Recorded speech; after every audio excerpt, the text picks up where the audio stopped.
Sudden ಆಗಿ sneezing start ಆಗುತ್ತೆ, ಅದು ಸಿವಿಯರ್ ಆಗಿ ಅವರಿಗೆ ಸಿವಿಯರ್ ಆಗಿ ನೆಗಡಿ ಆಗುತ್ತೆ, ಅವರಿಗೆ ಉಸಿರಾಡಲಿಕ್ಕೆ ತೊಂದರೆ ಆಗುತ್ತೆ. ಆ್ಯಂಡ್ ಇದು ಕಂಟಿನ್ಯೂಸ್ ಆಗಿ ಆಗ್ತಾ ಇರ್ತದೆ. ಪ್ರತಿ ದಿವಸ ಬೆಳಿಗ್ಗೆ ಎದ್ದು ಕಂಟಿನ್ಯೂಸ್ಲಿ ತಾಸುಗಟ್ಟಲೆ ಸೀನ್ ಹೊಡೆಯೋರು ನಾನು ಎಷ್ಟೋ ಜನರಿಗೆ ನೋಡಿದ್ದೇನೆ. ಸಿಟ್ರಜಿನ್ ಮಾತ್ರೆ ಅಥವಾ ಲೈಕ್ ಮೊಂಟೆಲೋಕಾಸ್ಟ್ ಈ ಥರ ಮಾತ್ರೆಗಳು ತಗೊಂಡ್ರೆ ತಾತ್ಕಾಲಿಕವಾಗಿ ನಮಗೊಂದು ಕಂಫರ್ಟ್ ಅನಿಸ್ಬೋದು, ಬಟ್ ಅವನ ಲಾಂಗ್ ರನ್ ನಮಗೆ ಅದೇನು ಹೆಲ್ಪ್ ಮಾಡಲ್ಲ. ಈ ಅಲರ್ಜಿ ಏನಿದೆ ಅದಕ್ಕೆ ಮೇನ್ ಕಾರಣಗಳು ಇದಲ್ಲ ಆ್ಯಕ್ಚುಲಿ, ಈ ಧೂಳು ಅಥವಾ ಈ ಪೋಲನ್ಸ್. ಸೊ ಹಾಗಾಗಿ ನಾವು ಫಸ್ಟ್ ಏನು ಮಾಡಬೇಕು, ಅಲರ್ಜಿದು ಮುಖ್ಯ ಕಾರಣಗಳೇನು ಅಂತ ಕಂಡುಹಿಡಿದು ಅದಕ್ಕೆ ಟ್ರೀಟ್ಮೆಂಟ್ ಕೊಟ್ಟರೆ ಈ ಅಲರ್ಜಿ ಪ್ರಾಬ್ಲಮಿಂದ ಕಂಪ್ಲೀಟ್ಲಿ ದೂರ ಇರಲಿಕ್ಕೆ ಸಾಧ್ಯ. ಎಲ್ಲರಿಗೂ ನಮಸ್ಕಾರ, ನಾನು ಡಾಕ್ಟರ್ ಜಿತೇಶ್, ನಿಸರ್ಗ ಹಾಸ್ಪಿಟಲ್ ಸಿರ್ಸಿ. ನಮ್ಮಲ್ಲಿ ಅಲರ್ಜಿ ಪ್ರಾಬ್ಲಮ್ಸ್ ತುಂಬ ಕಾಮನ್ ಆಗಿ ಕಂಡುಬರುತ್ತೆ. ಅಂದರೆ ಎಷ್ಟೋ ಜನ ನಾವು ನೋಡ್ತೀವಿ, ಅವರು ಕಂಟಿನ್ಯೂಸ್ ಆಗಿ ಈ ಸಿಟ್ರಜಿನ್ ಮಾತ್ರೆಗಳು ಅಥವಾ ಮೊಂಟೆಲೋಕಾಸ್ಟ್ ಈ ಥರ ಮಾತ್ರೆಗಳು ತುಂಬ ಕಾಮನ್ ಆಗಿ ತಗೊಳ್ತಾ ಇರ್ತಾರೆ. ಆ್ಯಂಡ್ ನಾವು ಅಬ್ಸರ್ವ್ ಮಾಡಿದ್ರೆ ನೀವು ನೋಡಿರ್ಬೋದು, ಲೈಕ್ ಕೆಲವರಿಗೆ ರೆಸ್ಪಿರೇಟರಿ ಅಲರ್ಜಿ ಇರುತ್ತೆ. ರೆಸ್ಪಿರೇಟರಿ ಅಲರ್ಜಿ ಅಂದರೆ ಬೆಳಿಗ್ಗೆ ಎದ್ದಾಗ ಸಡನ್ನಾಗಿ ಕಂಟಿನ್ಯೂಸ್ಲಿ ಸೀನ್ ಬರೋದು, ಅಂದರೆ ಆಕ್ಷಿ ಬರ್ತಾ ಇರ್ತದೆ. ಕೆಲವರಿಗೆ ರಿಪೀಟೆಡ್ ಆಗಿ ನೆಗಡಿ ಆಗ್ತಾ ಇರ್ತದೆ. ಕೆಲವರಿಗೆ ಲೈಕ್ ಡಸ್ಟಿಗೆ ಹೋದರೆ ಈ ಪ್ರಾಬ್ಲಮ್ಸ್ ಎಲ್ಲ ಹೆಚ್ಚಾಗುತ್ತೆ. ಕೆಲವರಿಗೆ ಏನಾದರೂ ಸ್ಮೆಲ್ ಬಂದರೆ, ಅಗರಬತ್ತಿ ಎಲ್ಲ ಹಚ್ಚಿದಾಗ ಸಡನ್ ಆಗಿ ನೆಗಡಿ ಡೆವಲಪ್ ಆಗಿ ಸೀನ್ ಡೆವಲಪ್ ಆಗುವಂಥದ್ದು ನೀವು ನೋಡಿರ್ತೀರಾ. ಆ್ಯಂಡ್ ಕೆಲವರಿಗೆ ಲೈಕ್ ಪೆಟ್ಸ್, ಯಾವುದಾದ್ರು ನಮ್ಮ ಮನೆಯಲ್ಲಿ ನಾಯಿ ಮರಿ ಅಥವಾ ಬೆಕ್ಕು ಈ ಥರ ಪೆಟ್ಸನ್ನು ಮುಟ್ಟಿದ್ರೆ ಸಡನ್ ಆಗಿ ಅಲರ್ಜಿ ಡೆವಲಪ್ ಆಗುತ್ತೆ. ಸೊ ಈ ಥರ ಅಲರ್ಜಿಗಳು ನಾವು ನೋಡ್ತೀವಿ. ಇನ್ನು ಕೆಲವರಿಗೆ ನಾವು ನೋಡಿದರೆ ಸ್ಕಿನ್ ಅಲರ್ಜಿ ಇರುತ್ತೆ. ಯಾವುದಾದ್ರೂ ಒಂದು ಫುಡ್ ತಿಂದರೆ ಅಥವಾ ಯಾವುದಾದ್ರೂ ಒಂದು ಇನ್ಸೆಕ್ಟ್ ಬೈಟ್ ಆದರೆ ಎಲ್ಲ ಸಡನ್ ಆಗಿ ಸ್ಕಿನ್ನಲ್ಲಿ ತುಂಬ ಇಚ್ಚಿಂಗ್ ಬರೋದು, ಹೈವ್ಸ್ ಡೆವಲಪ್ ಆಗೋದು. ಸೊ ಈ ಥರ ಪ್ರಾಬ್ಲಮ್ಸು ನಾವು ನೋಡಿರ್ತೀವಿ. ಇನ್ನು ಕೆಲವರಿಗೆ ಲೈಕ್ ಡೈಜೆಸ್ಟಿವ್ ಟ್ರ್ಯಾಕ್ಟ್ ಅಂತ ಅಲರ್ಜಿ ಇರುತ್ತೆ. ಅಂದರೆ ಯಾವುದಾದ್ರೂ ಪ್ರಾಡಕ್ಟ್ಸ್ ಲೈಕ್ ಮಿಲ್ಕ್ ಪ್ರಾಡಕ್ಟ್ಸ್ ತಿಂದರೆ ಅಥವಾ ಯಾವುದಾದ್ರೂ ಒಂದು ಫುಡ್ ತಿಂದುಕೊಳ್ಳಿ, ಯಾವುದಾದ್ರೂ ಒಂದು ಸ್ಪೆಷಲ್ ವೆಜಿಟೇಬಲ್ ಅಥವಾ ಕೆಲವರಿಗೆ ಪೈನಾಪಲ್ ತಿಂದರೆ ಆಗಲ್ಲ. ಸೊ ಅದು ತಗೊಂಡಾಗ ಏನಾಗುತ್ತೆ, ಸಡನ್ಲಿ ಬಾಡಿ ಅದಕ್ಕೆ ರಿಯಾಕ್ಟ್ ಮಾಡಿ ಅವರಿಗೆ ಸಿವಿಯರ್ ಪ್ರಾಬ್ಲಮ್ ಆಗುವಂಥ ಸಾಧ್ಯತೆ ಇದೆ. ಸೊ ನಾನು ಈ ವಿಡಿಯೋದಲ್ಲಿ ಅಲರ್ಜಿ ಬರಲಿಕ್ಕಿರುವಂಥ ಮೇನ್ ಕಾರಣ ಏನು, ಆ್ಯಂಡ್ ಅಲರ್ಜಿ ಹೆಚ್ಚಾಗಲಿಕ್ಕಿರುವಂಥ ಟ್ರಿಗರ್ ಫ್ಯಾಕ್ಟರ್ಸ್ ಏನೇನು, ಆ್ಯಂಡ್ ಅಲರ್ಜಿ ಇದ್ದರೆ ಅದರಿಂದ ಕಂಪ್ಲೀಟ್ ಗುಣ ಆಗಲಿಕ್ಕೆ ನಾವು ಏನೇನು ಮಾಡಬೇಕು ಅಂತ ನಿಮ್ಮೊಟ್ಟಿಗೆ ಶೇರ್ ಮಾಡ್ತೇನೆ. ನಮಗೆ ಗೊತ್ತು, ನಮ್ಮ ಬಾಡಿದೊಂದು ಡಿಫೆನ್ಸ್ ಮೆಕ್ಯಾನಿಸಮ್ ಇದೆ. ಅಂದರೆ ನಮ್ಮ ಬಾಡಿಗೆ ತೊಂದರೆ ಕೊಡುವಂಥ ಏನಾದರೂ ನಮ್ಮ ಬಾಡಿಯೊಳಗೆ ಎಂಟರ್ ಆದರೆ ಸಡನ್ಲಿ ನಮ್ಮ ಡಿಫೆನ್ಸ್ ಆ್ಯಕ್ಟಿವೇಟ್ ಆಗುತ್ತೆ, ನಮ್ಮ ಇಮ್ಯೂನ್ ಸಿಸ್ಟಮ್ ಆ್ಯಕ್ಟಿವೇಟ್ ಆಗುತ್ತೆ. ಆ್ಯಂಡ್ ಅದೇನು ಮಾಡುತ್ತೆ, ಆ ಹೊರಗಡೆಯಿಂದ ಬಂದಿರುವಂಥ ಬ್ಯಾಕ್ಟೀರಿಯಾ ಇರ್ಬೋದು, ವೈರಸ್ ಇರ್ಬೋದು, ಅದನ್ನು ಸಾಯಿಸಲಿಕ್ಕೆ ನಮ್ಮ ಬಾಡಿ ಒಂದು ರೆಸ್ಪಾನ್ಸನ್ನು ಕ್ರಿಯೇಟ್ ಮಾಡುತ್ತೆ. ಸೊ ಅದು ನಾರ್ಮಲ್ ಫಿನಾಮಿನನ್, ನಮ್ಮ ಬಾಡಿಯಲ್ಲಿ ಯೂಶಲಿ ಆಗಬೇಕು, ಇಲ್ಲಾಂದರೆ ನಮಗೆ ಭಾಳಷ್ಟು ಕಾಯಿಲೆಗಳು ಬರುವಂಥ ಸಾಧ್ಯತೆ ಇದೆ. ಬಟ್ ಈ ಅಲರ್ಜಿ ಇರೋರಲ್ಲಿ ಏನಾಗುತ್ತೆ ಅಂದರೆ, ನಮ್ಮ ಬಾಡಿಗೆ ತೊಂದರೆ ಕೊಡದೇ ಇರುವಂಥ ಯಾವುದಾದ್ರೂ ಒಂದು ಅಲರ್ಜೆಂಟ್, ಅದು ಧೂಳು ಇರ್ಬೋದು ಅಥವಾ ಏನಾದರೂ ಇನ್ಸೆಕ್ಟ್ ಬೈಟ್ ಇರ್ಬೋದು, ಏನಾದರೂ ಒಂದು ನಮ್ಮ ಬಾಡಿಗೆ ಎಂಟರ್ ಆದ ಕೂಡಲೇ ಬಾಡಿ ಸಡನ್ ಆಗಿ ಅದಕ್ಕೆ ರೆಸ್ಪಾಂಡ್ ಮಾಡುತ್ತೆ. ಇದನ್ನು ನಾವು ಅಲರ್ಜಿ ಅಂತ ಹೇಳ್ತೀವಿ. ನಾನು ಫಸ್ಟ್ ಹೇಳ್ದಂಗೆ ಕೆಲವರಿಗೆ ಏನಾದರೂ ಒಂದು ಡಸ್ಟ್ ಎಂಟರ್ ಆದರೆ ಸಾಕು, ಮೂಗಲ್ಲಿ ಡಸ್ಟ್ ಎಂಟರ್ ಆದರೆ ಯೂಶಲಿ ಏನಾಗಬೇಕು, ನಮಗೆ ಸೀನ್ ಬರಬೇಕು, ಆ ಡಸ್ಟ್ ಹೊರಗೆ ಹೋಗಬೇಕು. ಬಟ್ ಕೆಲವರಲ್ಲಿ ಏನಾಗುತ್ತೆ, ಒಂದು ಡಸ್ಟಿಗೆ ಹೋದರೆ, ಯಾವುದಾದ್ರೂ ಧೂಳಿಗೆ ಹೋದರೆ ಸಡನ್ ಆಗಿ ಸ್ನೀಸಿಂಗ್ ಸ್ಟಾರ್ಟ್ ಆಗುತ್ತೆ, ಅದು ಸಿವಿಯರ್ ಆಗಿ ಅವರಿಗೆ ಸಿವಿಯರ್ ಆಗಿ ನೆಗಡಿ ಆಗುತ್ತೆ, ಅವರಿಗೆ ಉಸಿರಾಡಲಿಕ್ಕೆ ತೊಂದರೆ ಆಗುತ್ತೆ. ಆ್ಯಂಡ್ ಇದು ಕಂಟಿನ್ಯೂಸ್ ಆಗಿ ಆಗ್ತಾ ಇರ್ತದೆ. ಪ್ರತಿ ದಿವಸ ಬೆಳಿಗ್ಗೆ ಎದ್ದು ಕಂಟಿನ್ಯೂಸ್ಲಿ ತಾಸುಗಟ್ಟಲೆ ಸೀನ್ ಹೊಡೆಯೋರು ನಾನು ಎಷ್ಟೋ ಜನರಿಗೆ ನೋಡಿದ್ದೇನೆ. ಸೊ ಅವರಿಗೆಲ್ಲ ಕಾಮನ್ ಆಗಿರುವಂಥ ಪ್ರಾಬ್ಲಮ್ ಏನಂದರೆ, ಬಾಡಿ ಅದನ್ನು ಐಡೆಂಟಿಫೈ ಮಾಡ್ತಾ ಇಲ್ಲ. ನಮಗೆ ಹಾರ್ಮ್ಫುಲ್ ಅಲ್ಲದೇ ಇರುವಂಥ ಸಬ್ಸ್ಟೆನ್ಸ್ ನಮ್ಮ ಒಳಗೆ ಹೋದರೂ ಕೂಡ ಸಡನ್ ಆಗಿ ಬಾಡಿ ರೆಸ್ಪಾಂಡ್ ಮಾಡುತ್ತೆ. ಇದನ್ನು ನಾವೇನು ಹೇಳ್ತೀವಿ, ಅಲರ್ಜಿ ಅಂತ ಹೇಳ್ತೀವಿ. ಅದೇ ಥರ ಅದು ರೆಸ್ಪಿರೇಟರಿ ಅಲರ್ಜಿ ಒಂದೇ ಅಲ್ಲ, ಅದೇ ಥರ ಸ್ಕಿನ್ನಿಗೆ ಆಗ್ಬೋದು. ನಾವು ಯಾವುದಾದ್ರೂ ಫುಡ್ ತಿಂದರೆ, ಕೆಲವರಿಗೆ ನೀವು ನೋಡಿರ್ತೀರ, ಹಾಲಿನ ಪ್ರಾಡಕ್ಟ್ಸ್, ಡೈರಿ ಪ್ರಾಡಕ್ಟ್ಸ್ ಏನಾದರೂ ತಿಂದರೆ ಸಾಕು, ಸಡನ್ ಆಗಿ ಲೂಸ್ ಮೋಷನ್ ಡೆವಲಪ್ ಆಗ್ಬೋದು, ಅಥವಾ ಹೊಟ್ಟೆ ನೋವು ಡೆವಲಪ್ ಆಗ್ಬೋದು, ಅಥವಾ ಹೈವ್ಸ್ ಡೆವಲಪ್ ಆಗ್ಬೋದು. ಆ್ಯಂಡ್ ಕೆಲವರಿಗೆ ಈ ಅಲರ್ಜಿ ಎಷ್ಟು ಸಿವಿಯರ್ ಆಗುತ್ತೆ ಅಂದರೆ ನಾವು ಅದಕ್ಕೆ ಅನಾಫಿಲಾಟಿಕ್ ರಿಯಾಕ್ಷನ್ ಅಂತ ಹೇಳ್ತೀವಿ. ಅಂದರೆ ನಮಗೆ ನಮ್ಮ ಜೀವಕ್ಕೆ ಅಪಾಯ ಆಗುವಷ್ಟು ಕೂಡ ಈ ಅಲರ್ಜಿ ಹೆಚ್ಚಾಗ್ಬೋದು. ಆ್ಯಂಡ್ ಕೆಲವರಿಗೆ ತುಂಬ ಮೈಲ್ಡ್ ಆಗಿರುತ್ತೆ, ಒಂದು ಸ್ವಲ್ಪ ಹೊತ್ತು ಸೀನ್ ಬರುತ್ತೆ, ಅದು ಕಡಿಮೆ ಆಗುತ್ತೆ. ಸೊ ಈ ಅಲರ್ಜಿ ಏನಿದೆ ಅದಕ್ಕೆ ಮೇನ್ ಕಾರಣಗಳು ಇದಲ್ಲ ಆ್ಯಕ್ಚುಲಿ, ಈ ಧೂಳು ಅಥವಾ ಈ ಪೋಲನ್ಸ್. ತುಂಬ ಕಾಮನ್ ಆಗಿ ಕಂಡುಬರುವಂಥ ಒಂದು ಅಲರ್ಜಿ ಯಾವುದು ಅಂತ ಕೇಳಿದ್ರೆ ಪೋಲನ್ಸಿಂದ ಅಲರ್ಜಿ. ಆ್ಯಂಡ್ ಎಸ್ಪೆಷಲಿ ಈ ಮಲೆನಾಡು ಈ ಏರಿಯಾದಲ್ಲೆಲ್ಲ ಏನಾಗುತ್ತೆ, ಹೆಚ್ಚಿಗೆ ಪಾಲನ್ಸ್ ಇರುತ್ತೆ. ಅಂದರೆ ಫ್ಲವರ್ ಬಂದಾಗ ಅದರಲ್ಲಿ ಇರುವಂಥ ಪಾಲನ್ಸ್ ಏರಲ್ಲಿ ಸ್ಪ್ರೆಡ್ ಆಗುತ್ತೆ, ಅದು ನಮ್ಮ ಮೂಗೊಳಗೆ ಹೋದ ಕೂಡಲೇ ಸಡನ್ ಆಗಿ ನಮಗೆ ಅಲರ್ಜಿ ಬರುತ್ತೆ. ಆ್ಯಂಡ್ ಎಸ್ಪೆಷಲಿ ನೋಡಿದ್ದು ಅಕೇಶಿಯಾ ಗಿಡ ಎಲ್ಲ ಇರುವ ಜಾಗಗಳಲ್ಲಿ, ಅಂದರೆ ಅಕೇಶಿಯಾ, ನೀಲಗಿರಿ ಈ ಥರ ಗಿಡಗಳಿರೋಲ್ಲಿ ತುಂಬ ಈ ರೆಸ್ಪಿರೇಟರಿ ಅಲರ್ಜಿ ಜಾಸ್ತಿ ಕಂಡುಬರುತ್ತೆ. ಸೊ ಇದೆಲ್ಲ ಆ್ಯಕ್ಚುಲಿ ನಮಗೆ ಅಷ್ಟೊಂದು ಹಾರ್ಮ್ಫುಲ್ ಅಲ್ಲ ಅಂದರೂ ಕೂಡ ಬಾಡಿ ಏನು ಮಾಡುತ್ತೆ, ಅದನ್ನು ಏನೋ ಒಂದು ಹಾರ್ಮ್ಫುಲ್, ನಮಗೆ ತುಂಬ ಅಪಾಯ ಆಗುವಂಥ ಒಂದು ಐಟಮ್ ಅಂತ ಅಂದ್ಕೊಂಡು ಬಾಡಿ ತುಂಬ ಹೆಚ್ಚಿಗೆ ರೆಸ್ಪಾಂಡ್ ಮಾಡಿ ನಮಗೆ ಅದು ತೊಂದರೆ ಕ್ರಿಯೇಟ್ ಮಾಡುವಂಥ ಕಂಡೀಷನ್ನ ನಾವೇನು ಹೇಳ್ತೀವಿ, ಅಲರ್ಜಿ ಅಂತ ಹೇಳ್ತೀವಿ. ಈಗ ನಾವು ತುಂಬ ಜನ ಹೇಳೋದು ಕೇಳಿರ್ತೀವಿ, ನನಗೆ ಕೆಲವು ಫುಡ್ ಐಟಮ್ಸ್ ಆಗಲ್ಲ, ನನಗೆ ಮೀನು ತಿಂದರೆ ಸಡನ್ ಅಲರ್ಜಿ ಆಗುತ್ತೆ ಅಂತ ಹೇಳೋರಿದ್ದಾರೆ, ನನಗೆ ಚಿಕನ್ ತಿಂದರೆ ಅಲರ್ಜಿ ಆಗುತ್ತೆ ಅಂತ ಹೇಳೋರಿದ್ದಾರೆ, ನನಗೆ ನಟ್ಸ್ ತಿಂದರೆ ಅಲರ್ಜಿ ಆಗುತ್ತೆ ಅಂತ ಹೇಳೋರಿದ್ದಾರೆ, ಕೆಲವರಿಗೆ ಹಾಲು ಕುಡಿದ್ರೆ ನೋಡಿದ್ರೆ ಅಲರ್ಜಿ ಆಗುತ್ತೆ ಅಂತ ಹೇಳೋರಿದ್ದಾರೆ. ಸೊ ಬಟ್ ಆ್ಯಕ್ಚುಲಿ ಅಲರ್ಜಿದು ಕಾರಣ ಏನು ಅಂತ ನಾವು ಹುಡುಕಿ ಅದಕ್ಕೆ ಟ್ರೀಟ್ಮೆಂಟ್ ಕೊಟ್ಟರೆ ಮಾತ್ರ ಈ ಅಲರ್ಜಿ ಪ್ರಾಬ್ಲಮಿಂದ ಕಂಪ್ಲೀಟ್ಲಿ ದೂರ ಇರಲಿಕ್ಕೆ ಸಾಧ್ಯ. ಬಟ್ ನಮಗೆ ಯಾವಾಗಲೂ ಈ ಡಸ್ಟಿಂದ ದೂರ ಇರಲಿಕ್ಕೆ ಆಗುತ್ತಾ? ಇಲ್ಲ. ಕೆಲವು ಡಿಫ್ರೆಂಟ್ ಟೈಪ್ ಆಫ್ ಸ್ಮೆಲ್ಗಳು ಬಂದಾಗ ನಮಗೆ ಸೀನ್ ಬಂದರೆ ಎಷ್ಟೊಂದು ತೊಂದರೆ ಆಗುತ್ತೆ, ನೀವೇ ವಿಚಾರ ಮಾಡಿ ನೋಡಿ. ಸೊ ಈ ಫ್ಯಾಕ್ಟರ್ಸನ್ನು, ಈಗ ನಮಗೆ ಧೂಳಿರ್ಬೋದು ಅಥವಾ ಸ್ಮೆಲ್ ಇರ್ಬೋದು ಅಥವಾ ಹಾಲಿರ್ಬೋದು ಅಥವಾ ಯಾವುದೇ ಫುಡ್ ಐಟಮ್ಸ್ ಇರ್ಬೋದು, ಸೊ ಇದನ್ನೆಲ್ಲ ನಾವು ಟ್ರಿಗರಿಂಗ್ ಫ್ಯಾಕ್ಟರ್ಸ್ ಅಂತ ಹೇಳ್ತೀವಿ. ಅಂದರೆ ನಮ್ಮ ಬಾಡಿ ಒಳಗೆ ಏನೋ ಒಂದು ಸಮಸ್ಯೆ ಇದೆ, ಬಟ್ ಆ ಸಮಸ್ಯೆ ಇದ್ದಿದ್ದಕ್ಕೆ ಈ ಥರ ಅಲರ್ಜೆನ್ಸಲ್ಲಿ ಕಾಂಟ್ಯಾಕ್ಟಲ್ಲಿ ಬಂದಾಗ ನಮ್ಗೆ ಈ ಪ್ರಾಬ್ಲಮ್ಸ್ ಎಲ್ಲ ಹೆಚ್ಚಾಗುತ್ತೆ. ಸೊ ಹಾಗಾಗಿ ನಾವು ಫಸ್ಟ್ ಏನು ಮಾಡಬೇಕು, ಅಲರ್ಜಿದು ಮುಖ್ಯ ಕಾರಣಗಳೇನು ಅಂತ ಕಂಡುಹಿಡಿದು ಅದಕ್ಕೆ ಟ್ರೀಟ್ಮೆಂಟ್ ಕೊಟ್ಟರೆ ಈ ಅಲರ್ಜಿ ಪ್ರಾಬ್ಲಮಿಂದ ಕಂಪ್ಲೀಟ್ಲಿ ದೂರ ಇರಲಿಕ್ಕೆ ಸಾಧ್ಯ. ಸೊ ಈಗ ನಾವು ಏನೇನು ಕಾರಣಗಳಿಂದ ನಮಗೆ ಈ ಅಲರ್ಜಿ ಬರ್ಬೋದು ಅಂತ ನೋಡೋಣ. ಇದರಲ್ಲಿ ಫಸ್ಟ್ ಆ್ಯಂಡ್ ಫಾರ್ಮೋಸ್ಟ್ ಏನು ಅಂತ ಕೇಳಿದರೆ ವಿಟಮಿನ್ ಡಿ ಡೆಫಿಷಿಯನ್ಸಿ. ನಮ್ಮಲ್ಲಿ ತುಂಬ ಜನರಲ್ಲಿ ಕಂಡುಬರುವಂಥ ಒಂದು ಕಾಮನ್ ಆಗಿ ಕಂಡುಬರುವಂಥ ಒಂದು ಸಮಸ್ಯೆ ಏನು ಅಂತ ಕೇಳಿದರೆ ವಿಟಮಿನ್ ಡಿ ಡೆಫಿಷಿಯನ್ಸಿ. ನಮಗೆಲ್ಲ ಗೊತ್ತಿರೋದೇನು, ವಿಟಮಿನ್ ಡಿ ನಮಗೆ ಬೇಕು. ಅದು ಯಾಕೆ ಬೇಕು ಅಂದರೆ ನಮ್ಮ ಬೋನುಗಳಲ್ಲಿ ಕ್ಯಾಲ್ಸಿಯಂ ಡೆಪಾಸಿಟ್ ಆಗಲಿಕ್ಕೆ ನಮಗೆ ವಿಟಮಿನ್ ಡಿ ಬೇಕು ಅಂತ ಅಂದ್ಕೊಂಡಿದ್ದಾರೆ. ಬಟ್ ಹಾಗಲ್ಲ. ವಿಟಮಿನ್ ಡಿ ಇದ್ದರೆ ಮಾತ್ರ ನಮ್ಮ ಇಮ್ಯೂನ್ ಸಿಸ್ಟಮ್ ತುಂಬ ಚೆನ್ನಾಗಿ ವರ್ಕ್ ಮಾಡುತ್ತೆ. ಸೊ ವಿಟಮಿನ್ ಡಿ ಡೆಫಿಷಿಯನ್ಸಿ ಇದ್ದವರಲ್ಲಿ ಲೈಕ್ ಒಂದು ಆಲ್ಮೋಸ್ಟ್ ಎಲ್ಲರದು ಕೂಡ ನಾವು ಚೆಕ್ ಮಾಡಿ ನೋಡಿದಾಗ ಯಾವುದೇ ಸ್ಕಿನ್ ಪ್ರಾಬ್ಲಮ್ ಇರಲಿ, ಯಾವುದೇ ರೆಸ್ಪಿರೇಟರಿ ಪ್ರಾಬ್ಲಮ್ ಇರಲಿ, ಏನೇ ಇದ್ದರೂ ನಾವು ವಿಟಮಿನ್ ಡಿ ಚೆಕ್ ಮಾಡಿ ನೋಡುವಾಗ ನಮಗೆ ಗೊತ್ತಾಗುತ್ತೆ ಅವರದ್ದು ವಿಟಮಿನ್ ಡಿ ಲೆವೆಲ್ಸ್ ಏನಿದೆ ಅದು ತುಂಬ ಕಡಿಮೆ ಇರುತ್ತೆ, ಅರೌಂಡ್ 20s ಇರುತ್ತೆ. ಸೊ ಅಂಥವರಲ್ಲಿ ಈ ಥರ ಅಲರ್ಜಿ ಪ್ರಾಬ್ಲಮ್ಸ್ ಬರುವಂಥ ಸಾಧ್ಯತೆ ತುಂಬ ಹೆಚ್ಚಿಗೆ ಇದೆ. ಸೊ ಹಾಗಾಗಿ ನಾವೇನು ಮಾಡಬೇಕು, this is one of the most common reason. So ಹಾಗಾಗಿ ವಿಟಮಿನ್ ಡಿ ಸಪ್ಲಿಮೆಂಟ್ಸನ್ನು ತಗೊಂಡು ನಮ್ಮ ವೈಟಮಿನ್ ಡಿ ಲೆವೆಲ್ಸನ್ನು ನಾವು ನಾರ್ಮಲ್ ಆಗಿ ಮೇಂಟೈನ್ ಮಾಡಲೇಬೇಕು. ಸೊ ನಮಗೆಲ್ಲ ಗೊತ್ತು ವಿಟಮಿನ್ ಡಿ ಇದು ರಿಚೆಸ್ಟ್ ಸೋರ್ಸ್ ಯಾವುದು ಅಂತ ಕೇಳಿದ್ರೆ ಸನ್ಲೈಟ್. ಬಟ್ ನಮಗೆ ಯಾರಿಗೂ ಕೂಡ ಬಿಸಿಲಿಗೆ ಹೋಗಿ 1 ತಾಸು ಅಥವಾ 25 ನಿಮಿಷ ಅರ್ಧ ತಾಸೆಲ್ಲ ನಿಲ್ಲಿಗೆ ತುಂಬ ಕಷ್ಟ.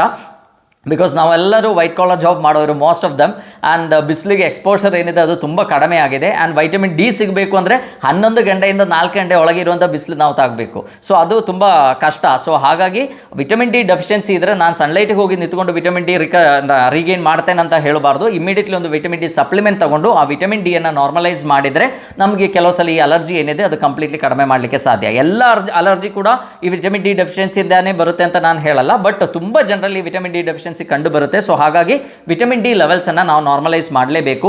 ಆ್ಯಂಡ್ ನೀವು ಡಾಕ್ಟರ್ಗೆ ತೋರಿಸಿದ್ರೆ ಡಾಕ್ಟರ್ ಯೂಶಲಿ ಒಂದು 60,000 international units vitamin D tablets ಕೊಡ್ತಾರೆ. ಅದೊಂದು 8 ವೀಕ್ಸ್ ತಗೊಂಡ್ರೆ ನಮ್ಮ ವಿಟಮಿನ್ ಡಿ ಲೆವೆಲ್ಸ್ ನಾರ್ಮಲ್ ಆಗುತ್ತೆ. ಅದಾದಮೇಲೆ ನಾವು ಕಾನ್ಸ್ಟೆಂಟ್ ಆಗಿ ಒಂದು ಮಿನಿಮಮ್ ಡೋಸೇಜ್ 500 ಇಂಟರ್ನ್ಯಾಷನಲ್ ಯೂನಿಟ್, ಒಂದು 1500 or 2000 ಇಂಟರ್ನ್ಯಾಷನಲ್ ಯೂನಿಟ್ ವಿಟಮಿನ್ ಡಿಯನ್ನು ರೆಗ್ಯುಲರ್ಲಿ ತಗೊಂಡ್ರೆ ನಮ್ಮ ವೈಟಮಿನ್ ಡಿ ಲೆವೆಲ್ಸ್ ಬಾಡಿಯಲ್ಲಿ ಕರೆಕ್ಟಾಗಿ ಮೇಂಟೈನ್ ಆಗುತ್ತೆ. ನಮ್ಮ ಇಮ್ಯುನಿಟಿ ಏನಿದೆ ಅದು ಚೆನ್ನಾಗಿ ಇಂಪ್ರೂವ್ ಆಗುತ್ತೆ. ಸೊ ಹಾಗಾಗಿ ಬಹಳಷ್ಟು ಅಲರ್ಜಿ ಪ್ರಾಬ್ಲಮ್ಸ್ಗಳೇನಿದೆ ಅದು ನಮಗೆ ಕಂಪ್ಲೀಟ್ಲಿ ಗುಣಪಡಿಸಲಿಕ್ಕೆ ಸಾಧ್ಯ. ಇನ್ನೊಂದು ಮೇನ್ ಕಾರಣ ಈ ಅಲರ್ಜಿ ಪ್ರಾಬ್ಲಮ್ ಬರಲಿಕ್ಕೆ ಅಂದರೆ ಜಿಂಕ್ ಮತ್ತು ಸೆಲಿನಿಯಂ ಡೆಫಿಷಿಯನ್ಸಿ. ನಮಗೆಲ್ಲ ಗೊತ್ತು ಜಿಂಕ್ ಏನಿದೆ ನಮ್ಮ ಲೈಕ್ ಇಮ್ಯುನಿಟಿ ಇಂಪ್ರೂವ್ ಆಗಲಿಕ್ಕೆ ಬೇಕಾಗಿರುವಂಥ ಭಾಳಷ್ಟು ಎನ್ಸೈಮ್ಸ್ ಸರಿಯಾಗಿ ಕೆಲಸ ಮಾಡಬೇಕು ಅಂದರೆ ಅದರದ್ದೊಂದು ಫ್ಯಾಕ್ಟರ್ ಜಿಂಕ್ ಆಗಿರುತ್ತೆ. ಸೊ ಹಾಗಾಗಿ ಜಿಂಕ್ ಮತ್ತು ಸೆಲಿನಿಯಂ ಡೆಫಿಷಿಯನ್ಸಿಯಲ್ಲಿ ಕೂಡ ನಮಗೆ ಈ ಅಲರ್ಜಿ ಪ್ರಾಬ್ಲಮ್ಸ್ ಕಂಡು ಬರುವಂಥ ಸಾಧ್ಯತೆ ಇದೆ. ಸೊ ಹಾಗಾಗಿ ಜಿಂಕ್ ಆ್ಯಂಡ್ ಸೆಲಿನಿಯಂ ಕಡಿಮೆ ಇದ್ದರೆ ನಾವೇನು ಮಾಡಬೇಕು, ಅದಕ್ಕೆ ಬೇಕಾಗಿರುವಂಥ ಸಪ್ಲಿಮೆಂಟ್ಸ್ ತಗೋಬೋದು ಅಥವಾ ನ್ಯಾಚುರಲ್ ಆಗಿ ಕೂಡ ನಮಗೆ ಅದು ಹೆಚ್ಚಿಗೆ ಇರುವಂಥ ಆಹಾರಗಳು ತಗೋಬೋದು. ನಾವು ಯೂಶಲಿ ಒಂದು 10 milligrams ಆಫ್ ಜಿಂಕ್ ಏನಿದೆ ಅದು ಡೈಲಿ ನಮಗೆ ಸಿಕ್ಕಿದ್ರೆ ತುಂಬ ಒಳ್ಳೆಯದು. ಸೊ ಅದೇ ಥರ ಸೆಲಿನಿಯಂ ಕೂಡ, ಸೆಲಿನಿಯಂ ಅಷ್ಟೆಲ್ಲ ಬೇಕು ಅಂತಿಲ್ಲ, ಒಂದು 40 ಮೈಕ್ರೋಗ್ರಾಮ್ಸ್ ಇದ್ರೂ ಸಾಕಾಗುತ್ತೆ. ಸೊ ಇದನ್ನ ಸಫಿಷಿಯೆಂಟ್ ಆಗಿ ತಗೊಂಡ್ರೆ ಭಾಳಷ್ಟು ಅಲರ್ಜಿ ಪ್ರಾಬ್ಲಮ್ಸಿಂದ ನಮಗೆ ದೂರ ಇರಲಿಕ್ಕೆ ಸಾಧ್ಯ. ಅದು ನಮ್ಮ ಸುತ್ತಮುತ್ತಲು ಇರುವಂಥ ಈಗ ಲೈಕ್ ನಟ್ಸ್ಗಳಿರ್ಬೋದು, ಭಾಳಷ್ಟು ನಟ್ಸ್ಗಳಲ್ಲಿ ಸೆಲಿನಿಯಂ ಇದೆಲ್ಲ ತುಂಬ ಹೆಚ್ಚಿಗೆ ಸಿಗುತ್ತೆ. ಸೊ ಅದೇ ಥರ ನಮ್ಮ ತರಕಾರಿಗಳು, ಗ್ರೀನ್ ಲೀಫಿ ವೆಜಿಟೇಬಲ್ಸ್ ಏನಿದೆ ಅದು ಸಫಿಷಿಯೆಂಟ್ ಆಗಿ ತಗೊಂಡ್ರೆ ನಮಗೆ ಜಿಂಕ್ ಮತ್ತು ಸೆಲಿನಿಯಂ ಏನಿದೆ ಅದು ಸಫಿಷಿಯೆಂಟ್ ಕ್ವಾಂಟಿಟಿಯಲ್ಲಿ ಸಿಗುತ್ತೆ. ಸೊ ನಾವೇನು ಮಾಡ್ಬೋದು, ಪ್ರತಿ ದಿವಸ ಬೆಳಗ್ಗೆ ಒಂದು ಗ್ರೀನ್ ಜ್ಯೂಸನ್ನು ರೆಗ್ಯುಲರ್ಲಿ ಸೇವಿಸಿದರೆ ಭಾಳಷ್ಟು ನಮ್ಮಲ್ಲಿ ಬರುವಂಥ ಈ ಥರ ಡೆಫಿಷಿಯನ್ಸಿ, ಈ ಮಿನರಲ್ ಡೆಫಿಷಿಯನ್ಸೀಸ್ ಏನಿದೆ ಅದರಿಂದ ದೂರ ಇರಲಿಕ್ಕೆ ಸಾಧ್ಯ. ನಾವು ಪಾಲಿಶ್ಡ್ ರೈಸ್ ಪ್ರಿಫರ್ ಮಾಡ್ತೀವಿ ಎಲ್ಲರೂ, ಅದರ ಬದಲು ನಾವು ಹೋಲ್ ಗ್ರೈನ್ ಅನ್ನು ತಗೊಳ್ಳಿಕ್ಕೆ ಪ್ರಾಕ್ಟೀಸ್ ಮಾಡಬೇಕು. ಅಂದರೆ ಆ ತೌಡನ್ನು ತೆಗೆಯದೆ ಆ ಲೈಕ್ ರೆಡ್ ರೈಸ್ ಅಂತ ನಾವು ಏನು ಹೇಳ್ತೀವಲ್ಲ ಅದನ್ನು ನಾವು ಹೆಚ್ಚಿಗೆ ಕನ್ಸ್ಯೂಮ್ ಮಾಡಿದರೆ ನಮಗೆ ಈ ಡೆಫಿಷಿಯನ್ಸೀಸ್ ಇಂದ ದೂರ ಇರಲಿಕ್ಕೆ ಸಾಧ್ಯ. ಹಾಗಾಗಿ ನಮ್ಮ ಇಮ್ಯುನಿಟಿ ಇಂಪ್ರೂವ್ ಮಾಡಲಿಕ್ಕೂ ಕೂಡ ಸಾಧ್ಯ. ಇನ್ನು ಅಲರ್ಜಿ ಬರಲಿಕ್ಕಿರುವಂಥ one of the main reason ಏನು ಅಂತ ಕೇಳಿದರೆ ಆ ಲೀಕಿ ಗಟ್ ಸಿಂಡ್ರೋಮ್ ಅಂತ ಹೇಳ್ತೀವಿ. ನಾವು ನೋಡ್ತೀವಿ ನಮಗೆ ಬರುವಂಥ ಭಾಳಷ್ಟು ಕಾಯಿಲೆಗಳಿಗೆ one of the main reason ಇರೋದು ನಮ್ಮ ಹೊಟ್ಟೆಯಲ್ಲಿ. ಸೊ ನಮ್ಮ ಹೊಟ್ಟೆಯಲ್ಲಿ ಕೆಟ್ಟ ಬ್ಯಾಕ್ಟೀರಿಯಾಗಳು ಹೆಚ್ಚಾದಾಗ ಅಲ್ಲಿ ಏನಾಗುತ್ತೆ, ಲೀಕ್ಗಳು ಡೆವಲಪ್ ಆಗುವಂಥ ಸಾಧ್ಯತೆ ಇದೆ. ನಮ್ಮ ಸಣ್ಣ ಕರಳಲ್ಲಿರ್ಬೋದು, ದೊಡ್ಡ ಕರಳಲ್ಲಿರ್ಬೋದು, ಹೊಟ್ಟೆಯಲ್ಲಿರ್ಬೋದು, ಆ ಮ್ಯೂಕೋಸಲ್ ಲೇಯರ್ ಏನಿದೆ ಅದರೊಳಗಿರುವಂಥ ಆ ಚರ್ಮ ಏನಿದೆ ಅದರಲ್ಲಿ ಗ್ಯಾಪ್ ಡೆವಲಪ್ ಆದಾಗ ಏನಾಗುತ್ತೆ, ನಮ್ಮ ಹೊಟ್ಟೆ ಒಳಗೆ ಇರುವಂಥ ಟಾಕ್ಸಿನ್ಸ್ ನಮ್ಮ ರಕ್ತಕ್ಕೆ ಎಂಟರ್ ಆಗುತ್ತೆ. ಸೊ ಹಾಗಾಗಿ ಏನಾಗುತ್ತೆ, ಇಮ್ಮಿಡಿಯೇಟ್ಲಿ ನಮ್ಮ ಬಾಡಿ ರೆಸ್ಪಾನ್ಸ್, ನಮ್ಮ ಇಮ್ಯುನಿಟಿ ಆಕ್ಟಿವೇಟ್ ಆಗುತ್ತೆ. ಸೊ ಹಾಗಾಗಿ ನಮಗೆ ಈ ಅಲರ್ಜಿ ಪ್ರಾಬ್ಲಮ್ ಪ್ರಾಬ್ಲಮ್ಸ್ ಬರುವಂಥ ಸಾಧ್ಯತೆ ಇದೆ. ಎಷ್ಟೋ ಜನರಲ್ಲಿ ನಾವು ನೋಡ್ತೀವಿ ಯಾರ್ಯಾರಿಗೆ ಅಲರ್ಜಿ ಪ್ರಾಬ್ಲಮ್ ಇದೆಯೋ ಅವರಿಗೆ ಹೊಟ್ಟೆ ಸಮಸ್ಯೆ ಕೂಡ ಇದ್ದಿರುತ್ತೆ. ಸೊ ಹಾಗಾಗಿ ಈ ಲೀಕಿ ಗಟ್ ಸಿಂಡ್ರೋಮ್ ಕಡಿಮೆ ಮಾಡಬೇಕು ಅಂದ್ರೆ ನಾವೇನು ಮಾಡಬೇಕು, ನಾವು ಒಳ್ಳೆ ಪ್ರೋಬಯೋಟಿಕನ್ನು ತಗೋಬೇಕು, ಒಳ್ಳೆ ಆಹಾರಗಳನ್ನು ಸೇವಿಸಬೇಕು. ಯಾಕೆ ಈ ಸಮಸ್ಯೆಗಳೆಲ್ಲ ಬರುತ್ತೆ ಅಂದರೆ ನಾವು ಎಷ್ಟೋ ವರ್ಷಗಳಿಂದ ಈ ಜಂಕ್ ಫುಡ್ಗಳನ್ನು ತಗೊಳ್ಳೋದ್ರಿಂದಾನೇ ನಮಗೆ ಈ ಸಮಸ್ಯೆಗಳೆಲ್ಲ ಬರ್ತಾ ಇದೆ. ಸೊ ನಾವೇನು ಮಾಡಬೇಕು, ಜಂಕ್ ಫುಡ್ಗಳನ್ನು ಕಡಿಮೆ ಮಾಡಬೇಕು, ಒಳ್ಳೆ ನಾರಿನಂಶ ಇರುವಂಥ ಆಹಾರಗಳು ತಗೋಬೇಕು. ನಮ್ಮ ಗಟ್ ಹೆಲ್ತ್ ಚೆನ್ನಾಗಿರಬೇಕು ಅಂದರೆ ಫೈಬರ್ ಇರುವಂಥ ಒಳ್ಳೆ ಸೊಲ್ಯುಬಲ್ ಫೈಬರ್ ಇರುವಂಥ ಆಹಾರಗಳನ್ನು ನಾವು ತಗೋಬೇಕು. ನೀವೇ ನೋಡ್ತೀರಾ ಎಷ್ಟೋ ಜನರಿಗೆ ಮಲಬದ್ಧತೆ ಪ್ರಾಬ್ಲಮ್ ಇರುತ್ತೆ. ಸೊ ಮಲಬದ್ಧತೆ ಪ್ರಾಬ್ಲಮ್ ಇದ್ದವರಿಗೆ ಇನ್ನೂ ಭಾಳಷ್ಟು ಪ್ರಾಬ್ಲಮ್ ಕೂಡ ಇರುತ್ತೆ. ಅವರಿಗೆ ಲೈಕ್ ಡೈಜೆಸ್ಟಿವ್ ಪ್ರಾಬ್ಲಮ್ಸ್ ಇರುತ್ತೆ, ಅವರಿಗೆ ಫೌಲ್ ಸ್ಮೆಲ್ ಇರ್ಬೋದು, ಬಾಯಿಂದ ಕೆಟ್ಟ ಸ್ಮೆಲ್ ಬರುವಂಥ ಪ್ರಾಬ್ಲಮ್ ಇರ್ಬೋದು, ಅವರಿಗೆ ತಲೆನೋವು ಡೆವಲಪ್ ಆಗುವಂಥ ಸಾಧ್ಯತೆ ಇದೆ, ಅವರಿಗೆ ಚರ್ಮದ ಕಾಯಿಲೆಗಳು ಬರುವಂಥ ಸಾಧ್ಯತೆ ಇದೆ. ಸೊ ಭಾಳಷ್ಟು ಪ್ರಾಬ್ಲಮ್ಸ್ಗೆ ಮೇನ್ ಕಾರಣ ಇರೋದು ನಮ್ಮ ಹೊಟ್ಟೆಯಲ್ಲಿ. ಸೊ ಹಾಗಾಗಿ ನಾವೇನು ಮಾಡಬೇಕು, ಈ ಲೀಕಿ ಗಟ್ ಪ್ರಾಬ್ಲಮ್ ಇದ್ದವರಾದರೆ ಅದನ್ನು ಸರಿ ಮಾಡಲಿಕ್ಕೆ ಒಳ್ಳೆ ಪ್ರೋಬಯೋಟಿಕ್, ನಾನು ಫಸ್ಟ್ ಹೇಳಿದ್ದೇನೆ ನಾರಿನಂಶ ಇರೋದು ತಗೋಬೇಕು, ಅದಕ್ಕೆ ನಾವು ಪ್ರೀಬಯೋಟಿಕ್ ಅಂತ ಹೇಳ್ತೀವಿ. ಸೊ ಅದೇ ಥರ ಪ್ರೋಬಯೋಟಿಕ್ ಅಂದರೆ ಏನು, ನಮ್ಮ ಹೊಟ್ಟೆಗೆ ಬೇಕಾಗಿರುವಂಥ ಒಳ್ಳೆ ಬ್ಯಾಕ್ಟೀರಿಯಾಗಳಿರುವಂಥ ಆಹಾರಗಳನ್ನು ನಾವು ಸೇವಿಸಬೇಕು. ಸೊ ಅದು ಬಿಫ್ಡೋ ಬ್ಯಾಕ್ಟೀರಿಯಾ ಇರ್ಬೋದು, ಲ್ಯಾಕ್ಟೋಬ್ಯಾಸಿಲಸ್ ಇರ್ಬೋದು, ಈ ಥರ ಒಳ್ಳೆ ಬ್ಯಾಕ್ಟೀರಿಯಾಗಳಿರುವಂಥ ಆಹಾರಗಳನ್ನು ನಾವು ತಗೊಂಡ್ರೆ ಜಸ್ಟ್ ಫಾರ್ 1 or 2 days ಅಲ್ಲ ನಾ ಹೇಳ್ತಾ ಇರೋದು, over a period of time like may be ಒಂದು 3 months ನಾವು ಸ್ಟ್ರಿಕ್ಟ್ಲಿ ಮಾಡಿದರೆ ಏನಾಗುತ್ತೆ, ನಮ್ಮ ಹೊಟ್ಟೆಯಲ್ಲಿರುವಂಥ ಲೀಕ್ ಏನಿದೆ ಅದು ಸರಿಯಾಗುತ್ತೆ. ಸೊ ಹಾಗಾಗಿ ಈ ಪ್ರಾಬ್ಲಮ್ಸಿಂದ, ಈ ಅಲರ್ಜಿ ಪ್ರಾಬ್ಲಮ್ಸ್ ಏನಿದೆ ಅದರಿಂದ ದೂರ ಇರಲಿಕ್ಕೆ ಸಾಧ್ಯ. ಸೊ ಪ್ರೋಬಯೋಟಿಕ್ಸ್ ಅಂದರೆ ನ್ಯಾಚುರಲಿ ಸಿಗುವಂಥ ಪ್ರೋಬಯೋಟಿಕ್ ಇದೆ. ನಮ್ಮಲ್ಲೆಲ್ಲ ತಂಗಳನ್ನು ನಿಮ್ಗೆ ಗೊತ್ತು, ತಂಗಳನ್ನು ನಾವು ಡೈಲಿ ತಗೊಂಡ್ರೆ ಏನಾಗುತ್ತೆ, that is one of the best probiotic. ಅದರೊಟ್ಟಿಗೆ ಮೊಸರು one of the best probiotic. ಇದನ್ನ ನ್ಯಾಚುರಲಿ ತಗೋಬಹುದು. ಆ್ಯಂಡ್ ಅದು ನಮಗೆ ಸಾಕಾಗ್ತಾ ಇಲ್ಲ ಅಂತ ಡಾಕ್ಟ್ರಿಗೆ ಗೊತ್ತಾದರೆ ಡಾಕ್ಟರ್ ಏನು ಮಾಡ್ತಾರೆ, ಅದಕ್ಕೊಂದು ಪ್ರಿಸ್ಕ್ರಿಪ್ಷನ್ ಕೊಡ್ತಾರೆ. ಒಳ್ಳೆ ಪ್ರೋಬಯೋಟಿಕ್ ಇರುವಂಥ ಎಷ್ಟೋ ಟ್ರಿಲಿಯನ್ಸ್ ಆಫ್ ಕಾಲೋನೀಸ್ ಇರುವಂಥ ಒಳ್ಳೆ ಮೆಡಿಸಿನ್ಸ್ ಇದೆ, ಅದು ನಾವು ರೆಗ್ಯುಲರ್ಲಿ ತಗೊಂಡ್ರೂ ಕೂಡ ಈ ಅಲರ್ಜಿ ಪ್ರಾಬ್ಲಮ್ಸ್ ಏನಿದೆ ಅದರಿಂದ ದೂರ ಇರಲಿಕ್ಕೆ ಸಾಧ್ಯ.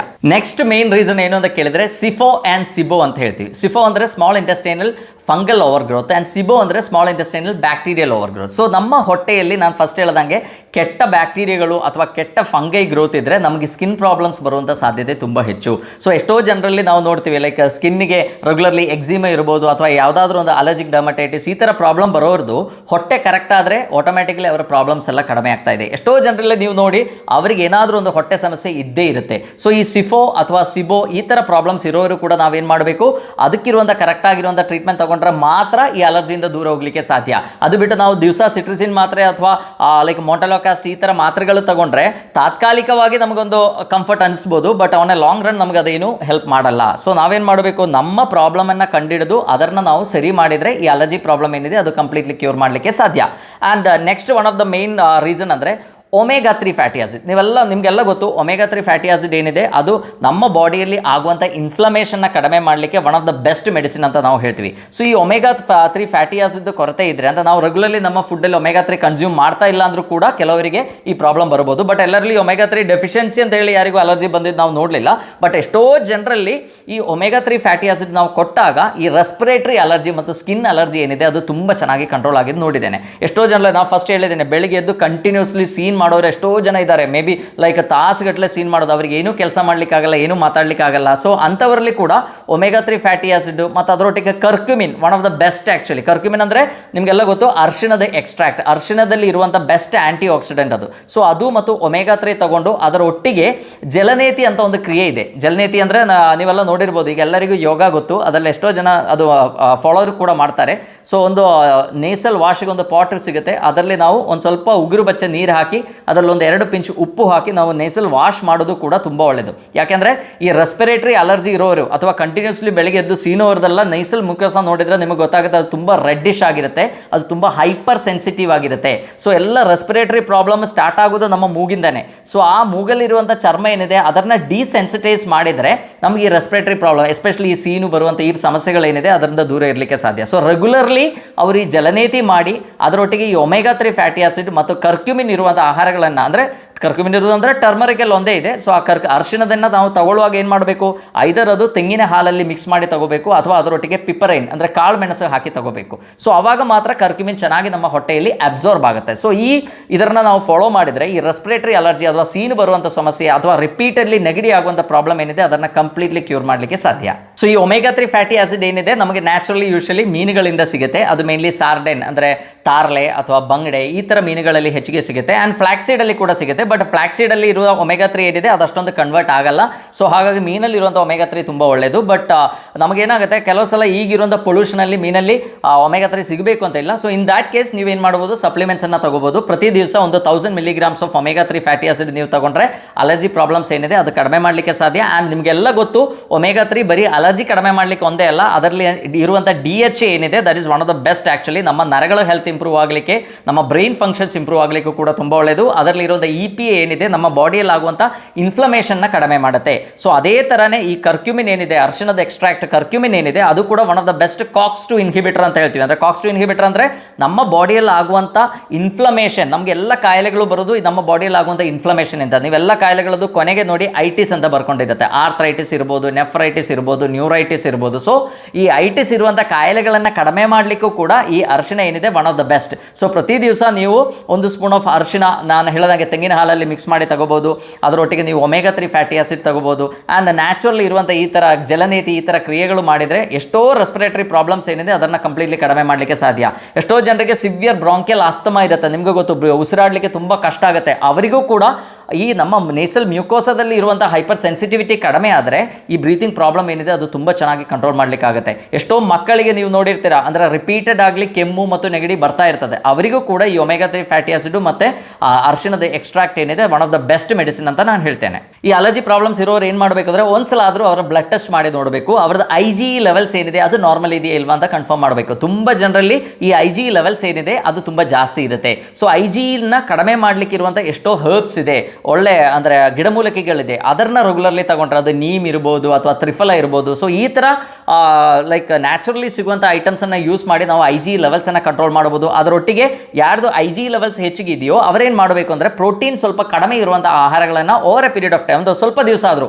ಮೇ ಬಿ ಒಂದು 15 ದಿವಸ 20 ದಿವಸ ಆದರೂ ಪ್ರೋಟೀನ್ ಕಡಿಮೆ ಇರುವಂಥ ಆಹಾರಗಳನ್ನ ತಗೊಂಡು ನೋಡಬೇಕು. ಅವಾಗ ಅವರದ್ದು ಈ ಅಲರ್ಜಿ ಪ್ರಾಬ್ಲಮ್ಸ್ ಕಡಿಮೆ ಆಗ್ತಾ ಇದೆಯಾ ಇಲ್ವಾ ಅಂತ ಅಬ್ಸರ್ವ್ ಮಾಡಬೇಕು. ಆ್ಯಂಡ್ IgE ಲೈಕ್ ಪರ್ಮನೆಂಟ್ ಆಗಿ ಕಡಿಮೆ ಮಾಡಲಿಕ್ಕೆ ಇರುವಂಥ ಕಷಾಯಗಳು ಕೂಡ ನಮ್ಮ ಆಯುರ್ವೇದದಲ್ಲಿದೆ, ಅದನ್ನು ಪ್ರಿಪೇರ್ ಮಾಡಿ ತಗೊಂಡ್ರೆ ಈ ಅಲರ್ಜಿ ಪ್ರಾಬ್ಲಮ್ಸ್ ಏನಿದೆ ಅದು ಕಂಪ್ಲೀಟ್ಲಿ ಕಡಿಮೆ ಮಾಡಲಿಕ್ಕೆ ಸಾಧ್ಯ. ಇನ್ನೊಂದು ಅಲರ್ಜಿ ಪ್ರಾಬ್ಲಮ್ಸ್ ಇರೋರು ಏನು ಮಾಡಬೇಕು, ಎಸ್ಪೆಷಲಿ ರೆಸ್ಪಿರೇಟರಿ ಅಲರ್ಜಿ, ಯಾವುದೇ ಅಲರ್ಜಿ ಆಗಲಿ ಅವ್ರು ಏನು ಮಾಡಬೇಕು ಅಂದರೆ ಒಳ್ಳೆ ವೈಟಮಿನ್ ಸಿ ಇರುವಂಥ ಲೈಕ್ ಫುಡ್ ಐಟಮ್ಸನ್ನು ಹೆಚ್ಚಿಗೆ ತಗೋಬೇಕು. ಅದು ನೆಲ್ಲಿಕಾಯಿ ಇರ್ಬೋದು, ಪೇರ್ಲೆ ಹಣ್ಣು ಇರ್ಬೋದು. ಸೊ ಈ ಥರ ಐಟಮ್ಸ್ ಹೆಚ್ಚಿಗೆ ತಗೊಂಡಾಗ ಕೂಡ ಏನಾಗುತ್ತೆ, ನಮ್ಮ ಇಮ್ಯುನಿಟಿ ಏನಿದೆ ಅದು ಇಂಪ್ರೂವ್ ಆಗುತ್ತೆ. ನಿಮಗೆಲ್ಲ ಗೊತ್ತು, ಕೋವಿಡ್ ಟೈಮಲ್ಲಿ ನಾವೆಲ್ಲ ತುಂಬ ವೈಟಮಿನ್ ಸಿ ಟ್ಯಾಬ್ಲೆಟ್ ತಗೊಂಡಿದ್ವಿ. ಆ್ಯಂಡ್ ಕೋವಿಡಲ್ಲಿ ಹೈಯೆಸ್ಟ್ ಕಾಂಪ್ಲಿಕೇಶನ್ ಆಗಿದ್ದು ಕೂಡ ಯಾರಿಗೆ ವೈಟಮಿನ್ ಡಿ ಡೆಫಿಷಿಯನ್ಸಿ ಇದೆಯೋ ಅವರಿಗೇನೆ ಹೈಯೆಸ್ಟ್ ಕಾಂಪ್ಲಿಕೇಶನ್ ಮತ್ತು ಡೆತ್ ಕೂಡ ಹೆಚ್ಚಾಗಿರೋದು. ಸೊ ಹಾಗಾಗಿ ನಾವೇನು ಮಾಡಬೇಕು, ಈ ಸಪ್ಲಿಮೆಂಟ್ಸ್ ನಮ್ಮ ಬಾಡಿಗೆ ಬೇಕಾಗಿರುವಂಥ ಈ ಪೌಷ್ಟಿಕಾಂಶಗಳು ನಮ್ಮ ಬಾಡಿಯಲ್ಲಿ ಕರೆಕ್ಟ್ ಕ್ವಾಂಟಿಟಿಯಲ್ಲಿ ಇದೆಯಾ ಇಲ್ವಾ ಅಂತ ನಾವು ಕನ್ಫರ್ಮ್ ಮಾಡಲೇಬೇಕು. ಸೊ ನಾವು ವೈಟಮಿನ್ ಡಿ ಸಪ್ಲಿಮೆಂಟ್ಸನ್ನು ರೆಗ್ಯುಲರ್ಲಿ ತಗೋಬೇಕು, ಒಮೆಗಾ 3 ಫ್ಯಾಟಿ ಆಸಿಡನ್ನು ರೆಗ್ಯುಲರ್ಲಿ ತಗೋಬೇಕು, ಒಳ್ಳೆ ಪ್ರೋಬಯೋಟಿಕ್ಸ್ ಇರುವಂಥ ಆಹಾರಗಳನ್ನು ರೆಗ್ಯುಲರ್ಲಿ ತಗೋಬೇಕು, ಜಿಂಕ್ ಮತ್ತು ಸೆಲ್ನಿಯಮನ್ನು ರೆಗ್ಯುಲರ್ಲಿ ತಗೋಬೇಕು, ಅದರೊಟ್ಟಿಗೆ ಒಳ್ಳೆ ನಾರಿನಂಶ ಇರುವಂಥ ಆಹಾರಗಳನ್ನು ಕೂಡ ಸೇವಿಸಬೇಕು. ಸೊ ಈ ಟಿಪ್ಸ್ಗಳನ್ನು ನೀವು ಕರೆಕ್ಟಾಗಿ ಫಾಲೋ ಮಾಡಿದರೆ ನಮಗೆ ಬರುವಂಥ ಭಾಳಷ್ಟು ಅಲರ್ಜೀಸನ್ನು ನಾವು ಮನೆಯಲ್ಲೇ ಕಂಪ್ಲೀಟ್ಲಿ ಕ್ಯೂರ್ ಮಾಡಲಿಕ್ಕೆ ಆಗ್ಬೋದು ಅಂತ ಹೇಳ್ತಾ ಎಲ್ಲರಿಗೂ ಧನ್ಯವಾದ.